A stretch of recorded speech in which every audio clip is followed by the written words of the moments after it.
In the first week of May 1986, deep in the wooded hills of Ohio, an event took place that many would later describe as the high watermark of the Ninjutsu movement in the West. It was officially called Grandmaster Hatsumi's World Ninja Summit, and it brought together some of the most influential and at times divided figures in the modern history of the ninja arts. Held at Camp Burton, the summit's purpose was both noble and ambitious: to unite the often fractured American ninjutsu community under a banner of authenticity, cooperation, and respect for the living traditions of Japan. By 1986, ninjutsu was not only a martial art, it was a phenomenon.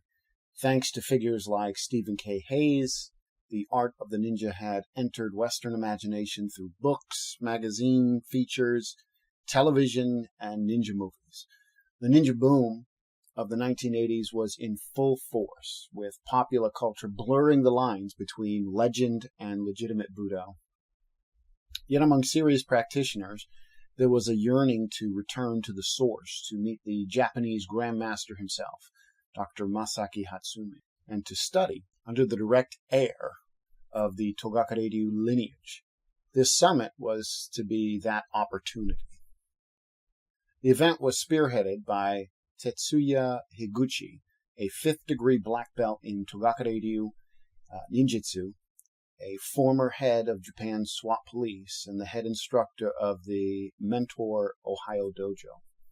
It was his vision, supported by his students and dojo manager Gary Mason, who handled logistics and promotion, that made the summit possible.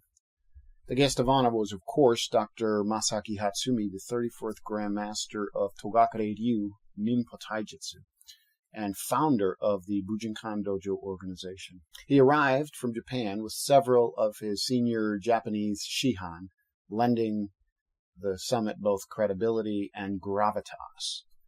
His stated purpose was clear: to correct the growing misrepresentation of ninjutsu in the West, and to launch a new understanding of the art.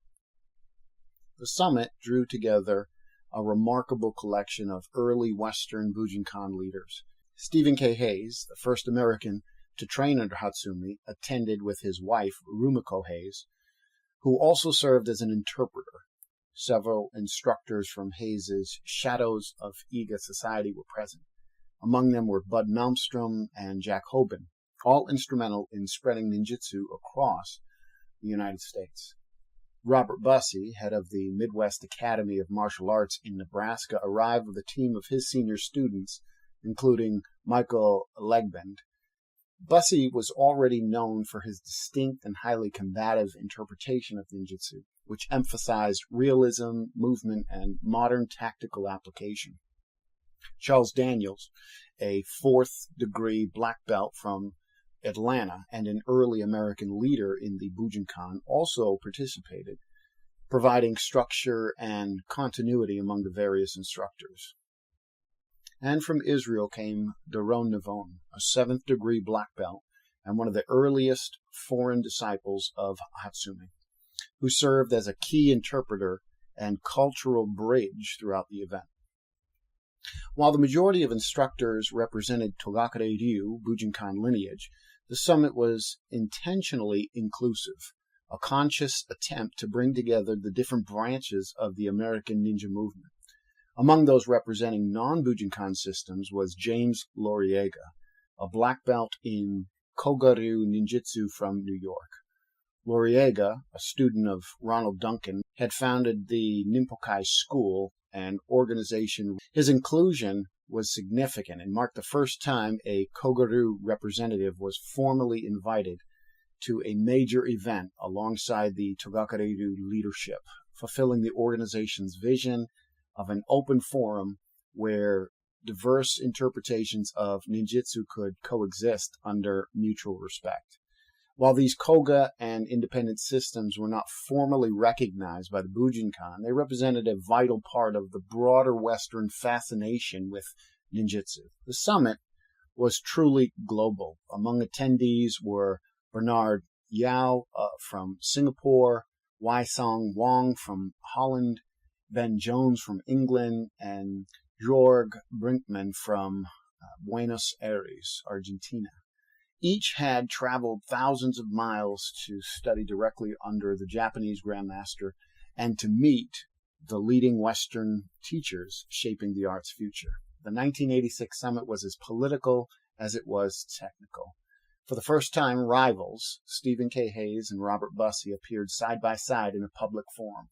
Though their approaches differed, each major instructor was given the opportunity to teach. Students could comparison shop, experiencing a variety of philosophical and physical expressions of Ninpo. Despite the underlying tensions, the presence of Hatsumi ensured decorum, professionalism, and a sense of unity, at least for that one historic weekend. The 1986 World Ninja Summit was far more than a martial arts camp.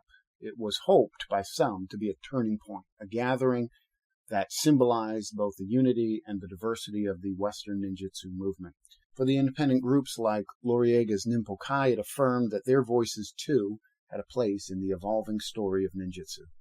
If you're interested in learning more about this, you can look up the September 1986 issue of Black Belt magazine, and you can also look at the November 1986 Ninja magazine, which was almost exclusively devoted to the Ninja Summit.